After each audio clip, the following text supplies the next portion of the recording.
The Great Leaf Conspiracy. Chapter 1. Morning Philosophy. The morning sun filtered through the towering ferns as Herb munched thoughtfully on a particularly tender cycad frond. As a Triceratops, he took his breakfast seriously, not just the eating part, but the philosophical implications of consuming plant matter in a world where everything seemed designed to eat everything else. "You know what I've been thinking about, Gary?" Herb said to his best friend, a fellow Triceratops, who was currently demolishing a small shrub with the dedication of a food critic. Gary paused mid-chew, a string of vegetation hanging from his beak. "Please tell me it's not about the meaning of photosynthesis again." No, this is bigger." Herb gestured dramatically with his massive head, nearly knocking Gary over with his horn. "I've been thinking about the fundamental absurdity of our existence."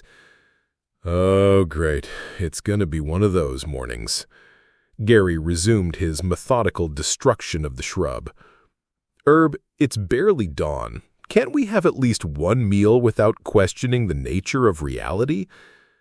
"But think about it!" Herb's eyes gleamed with the fervor of someone who'd had too much time to think. "We spend our entire lives eating plants, right? But what if the plants are actually eating us?" Gary stopped chewing entirely. "What?" "Think about it.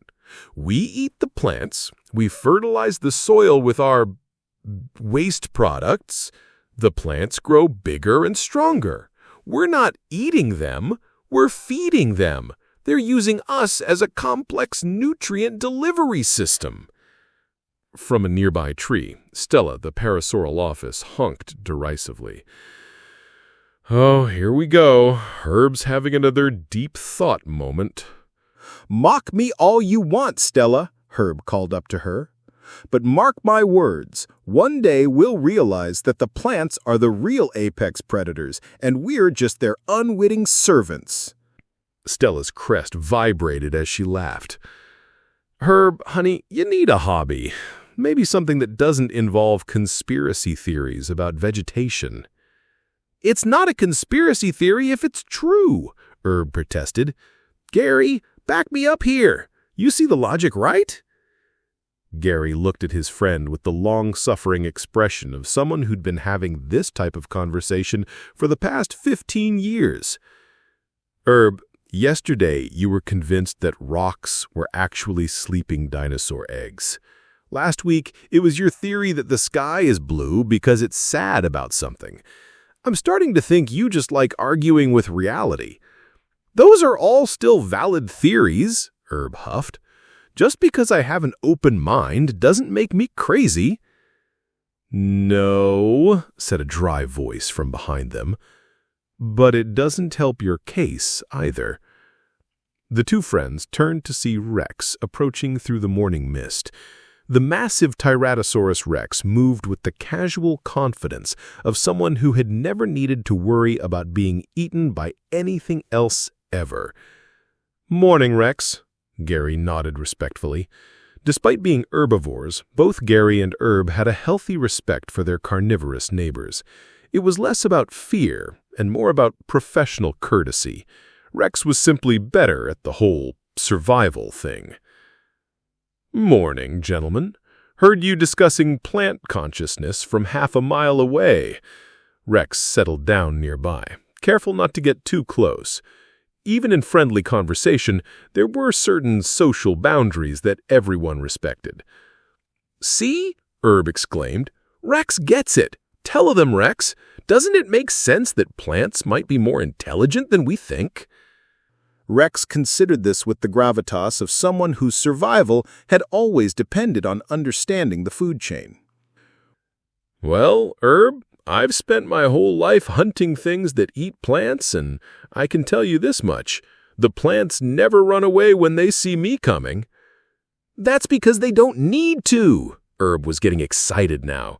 "They're playing the long game. They let us eat them, knowing that we'll spread their seeds and fertilize their offspring. It's brilliant." Or, Gary suggested diplomatically, plants don't run away because they're plants. They don't have legs. Details, Herb waved a dismissive hoof. You're thinking too literally. Rex stretched and yawned, revealing teeth that could have been used as construction equipment. You know what I love about you herbivores? You have so much time to think about these things. Must be nice not having to spend all day hunting. Oh, don't start with the hunting is hard work routine, Stella called down from her tree. We've all seen you nap for 14 hours straight, Rex. That's called energy conservation, Rex replied with dignity. It's a sophisticated survival strategy. It's called being lazy, Stella shot back, which, don't get me wrong, I respect, but let's call it what it is. Gary nodded sagely. Stella has a point. Remember last week when you spent 3 days stalking that Edmontosaurus herd that was literally just standing in one spot the entire time? Rex looked slightly embarrassed. They might have moved. I was being thorough. They were stuck in a tar pit, Rex. I was being very thorough. Herb, who had been listening to this exchange with growing excitement, suddenly stood up so quickly that both Gary and Rex had to dodge his swinging tail. This is it, Herb announced. This is the perfect example of what I'm talking about. What are you on about now? Gary sighed. Don't you see? Rex thinks he's the apex predator, right? King of the food chain, master of his domain, all that stuff. I am the apex predator, Rex said mildly. But are you really? Or are you just another cog in the great plant conspiracy machine? Rex blinked slowly. Herb, I'm going to need you to explain that one. Think about it. You hunt herbivores, right?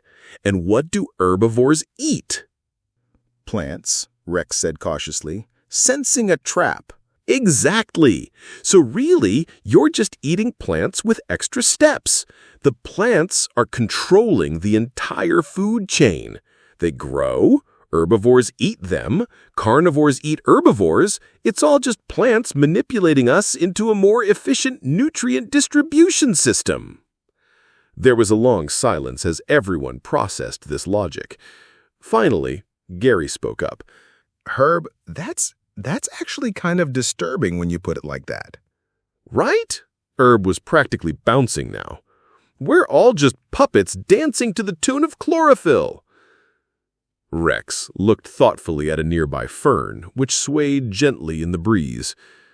You know, now I'm going to be paranoid every time I see a plant. Good, Herb exclaimed. Paranoia is the first step towards enlightenment. No, Stella interjected from above.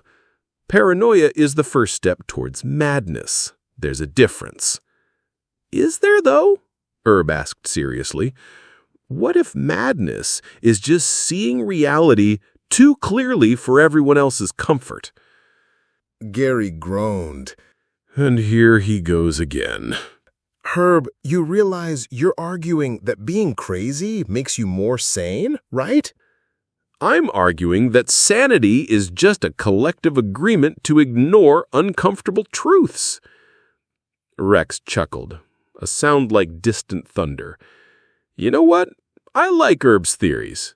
They're completely insane, but they make conversations interesting. Thank you, Herb beamed. Finally, someone who appreciates intellectual discourse. I didn't say they were right, Rex clarified.